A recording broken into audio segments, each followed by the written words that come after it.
Namaste. Hello, I am Sonali Gopte and I am reading from my novel The Ripple Effect. I am on to chapter 7 now.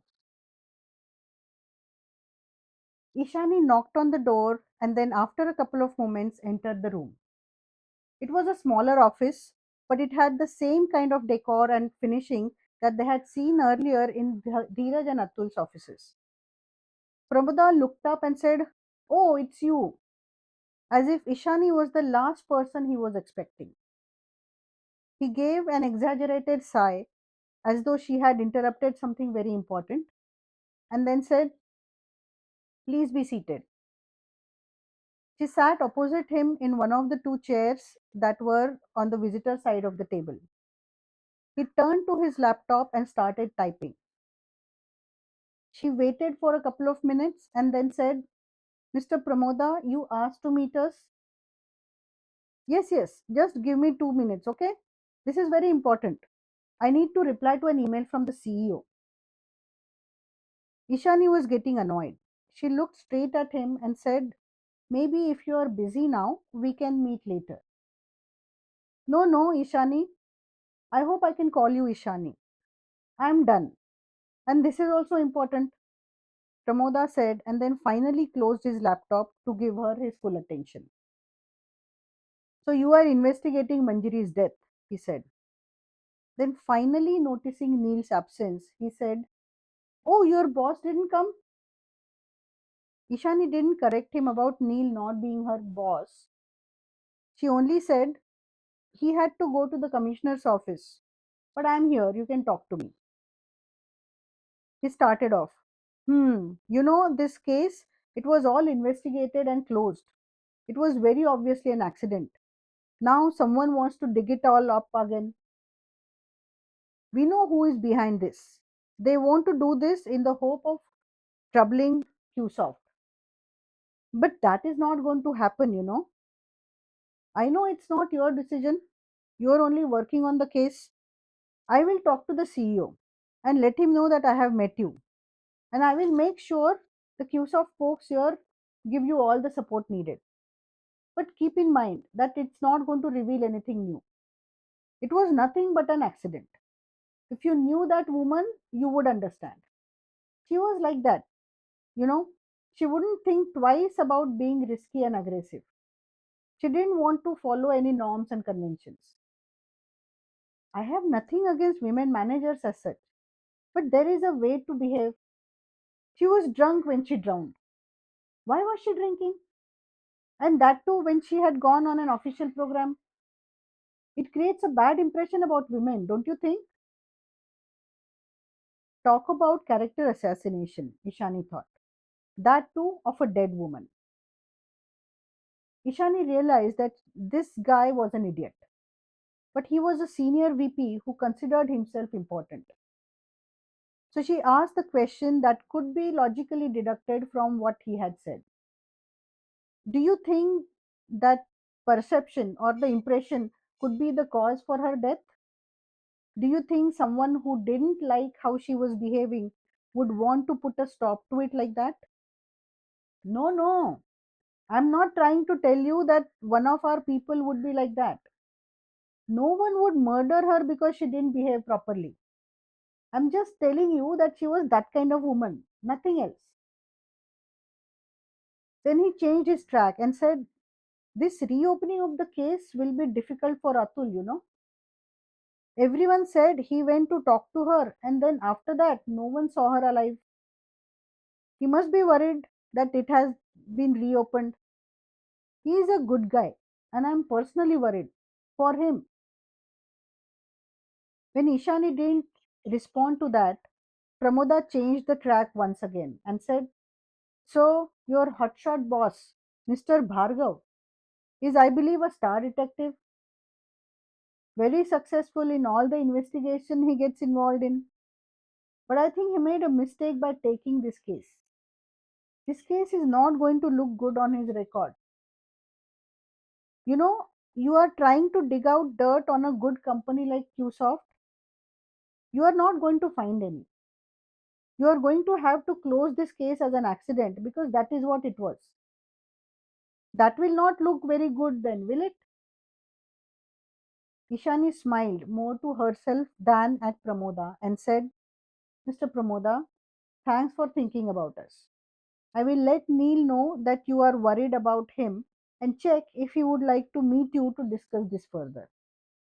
Then she got up and said, I'll take your leave then. If there is anything more, please let Atul know. Looking at Pramoda, Ishani felt like laughing. He was getting up, looking a little lost. She shook hands with him and walked out. The security guard on the floor helped her find the office she was supposed to use, and Ishani called the first person on her list. Nisha took her time coming over. When she came over, she said a very hesitant hello. She was a slim girl of average height. She was 30 but looked younger, maybe around 25. Except for her eyes, they looked old and tired.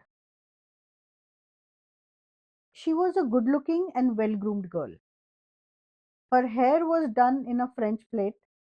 She wore dark maroon lipstick and dangling gold hoops in her ears. She was dressed in tight blue jeans, a crisp white shirt, and high heeled sandals. She had multiple rings on both her hands, a bracelet on her left, and a slim watch on her right wrist. After a quick preliminary introduction, Ishani came to the point. Dheeraj mentioned that Manjari was rude to you, and that is what I want to talk to you about. Nisha spoke in a very soft voice. Actually, I quite admired Manjari. She was a senior leader, and we all learnt a lot from her. I personally learnt a lot. But she was also very difficult to work with, I believe, Ishani said. Nisha seemed to be thinking what exactly to say and how to answer that. So Ishani prompted her, did you have trouble working with her? I didn't have to work with her regularly, but there were some initiatives in the organization for which I had to work with her. Once she had asked me for some details and I replied to her email, but I had missed out a few things. She asked me to so many questions about that and I got scared. I replied back with details, but she only that only made her angry because some of the details I sent the second time didn't match the ones I sent the first time. I was in a hurry to leave for the day and so had not got a chance to check everything. The next day she came over to my place and asked me to prepare the complete list all over again by the lunchtime. When I was working on something for her, she would always want to know what time it would be completed. And then she would be watching for that time. It was not enough if I said I'll give it to you in 2 3 days. She had to know the exact date and time. There are so many things we have to take care that I sometimes forgot something that she had asked me to do. And that used to really make her angry. She would tell me again and again that I should note down all the things I needed to get done. But have my own way of working. Her way did not work for me. Nisha continued to speak in a low, soft voice. The overall impression Ishani had about Nisha was that of a very hesitant person. She probably was not very confident, and based on the issues she was talking about, in all likelihood, not very competent. So you had trouble working with her, didn't you? Ishani asked. Yes, I didn't like working with her at all. But she's gone now. You don't have to work with her anymore, Ishani said, watching Nisha for any kind of reaction. It's not like that. It's not like I wanted her dead or anything. While her words seemed appropriate and some level of uneasiness was to be expected, Ishani could sense that Nisha had gotten very nervous. Nisha had gone to Bangalore on 15th March on work and returned on Sunday the 18th. So why was she so nervous? Ishani bent close to Nisha and asked in a stern voice, what do you know about what happened at the outdoor program, Nisha? What do you know about Manjari's death? Nisha looked down at her feet and said, I really don't know anything.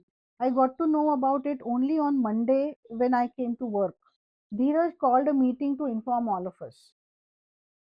Why didn't you get to know earlier?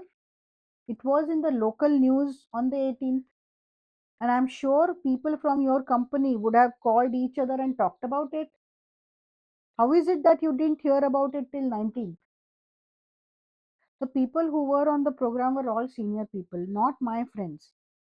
And somehow other friends didn't call. I only heard on the 19th from Dheeraj. Ishani could see that Nisha was definitely uncomfortable now. She had perspiration forming on her forehead. But you must be working closely with some of these senior managers as you are from the HR team. Also, how is it that Dheeraj didn't inform his entire team before 19th when he would have to inform everyone else? Ishani insisted on this point only to increase the pressure. Actually, I'm not sure if someone called me and informed me before the 19th. This would be very big and shocking news. You don't remember? It was very sad and upsetting. That's why I'm not able to remember, Nisha said, close to tears. Ishani decided to stop for the time being, but there was something quite fishy about Nisha Khanna. She made some notes and then let Nisha go. She sent a quick message to Neil before calling over the next person on the list, Lokesh Mehta. He was a fair man with curly black hair, about 5 feet 10 and slim. He had a pleasant personality and was dressed in simple clothes. He was 42 years old, and Ishani thought he certainly looked the age. She changed her mind soon after he started talking because he spoke fast and seemed to have a peculiar way of saying things which made him seem immature and as a result younger. Yeah, hi, myself Lokesh Mehta is how he opened his conversation. Spending minimal time on introductions, Ishani said, Lokesh, I want to hear from you about Manjiri. How was she as a manager? What was your experience working with her? And what happened at the outdoor program? Yeah, so I was working with Manjari for more than 2 years. She was very good. She would correct me in many things, but it was all useful. I was always willing to learn, and so we got along really well. You had some issue with her not promoting you, Ishani made a statement. Yeah, so I had thought I deserved to be promoted. When I wasn't promoted, I went and talked to the people care team, which I think was a mistake. Dheeraj set up a meeting and we talked about a lot of things. Manjari told me about the things she had considered when she had made the decision not to promote me. Lokesh seemed to be stating it all a matter of fact manner that was disarming. He didn't seem emotional about it. I was not completely happy even then, and I mentioned that to Dheeraj. I also mentioned it to Manjari in a separate conversation. Then she talked to me at length on various points. She and I reached an agreement to work on three important areas so that I could be a candidate for promotion in the next cycle. Manjari was very good at that kind of thing, identifying areas to work on, defining what should be achieved, then helping the person put together a plan and timeline to achieve the same. Lokesh was talking earnestly. Her death was a shock, but it was also a big loss to us. I definitely feel like I lost the best manager I had the opportunity of working with. Ishani then asked him to describe what had happened at the campsite. Lokesh went on to describe their arrival, stay, finding Manjari missing on the morning of the 17th, and the police coming over, and finally her body being brought out. He got a little emotional towards the end when he described how they had tried searching for her and then about the shock when the divers found her body and brought it up. On the night of the 16th, after dinner, he had gone to the recreation center, watched the news for some time, and then played carom. He went to his tent with Gautam, his tent mate, at around 12:30 a.m. They got up at around 6:30 a.m. the next morning, quickly got ready, and went to the dining hall at around 7:15 a.m. He went on to mention that mostly everyone had gone to the recreation center that evening, at least for some time. But many people had left only to return after a while. He couldn't say exactly who was there at what time. Ishani closed the conversation with, "Thanks, Lokesh. That is all for now. If you think of something else, please contact me." By the time Ishani was done for the day, it was past 6:30 p.m. and Ajit Ketkar was waiting outside the meeting room for her. Atul Vaidya had stopped by earlier and she had gone to the cafeteria with him for a cup of coffee at around quarter to five. He had talked at length about Manjari, and from some of the anecdotes he mentioned, Manjari appeared to have a very good sense of humor.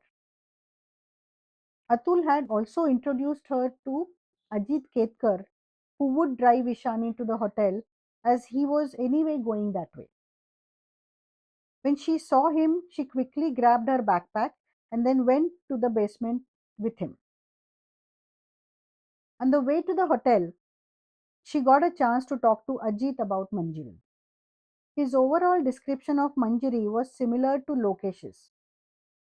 Moreover, Ajit mentioned that he had been Manjari's close friend. They had worked together for a long time and knew each other really well. He also told Ishani that Manjari would go over to his place to spend time with him and his wife quite often. Ajit had not gone on the outdoor program. He had got to know about her death on the 17th when Lokesh had called him from the bus when they had come close to the city. Ajit had not been able to believe it. He had gone and met the police and given them the address and phone numbers of Manjiri's kin. Like Atul, Ajit too seemed glad that the investigation was reopened. He too believed that Manjari could not have gone into the deep water by herself since she could not really swim. Towards the end of the conversation, he said Manjari had wanted to talk to Atul for a while, but he had been very busy. Just the day before they went to the offsite, she had gone and talked to Dheeraj for some details. She had also said that she would definitely talk to Atul at the offsite. When I asked her what it was about, she had said that it was really big and that it would be best for her to talk to Atul before talking to anyone else.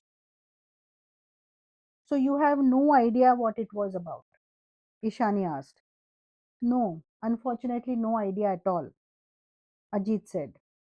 "Now I wish I had insisted at the time that she give me some clue.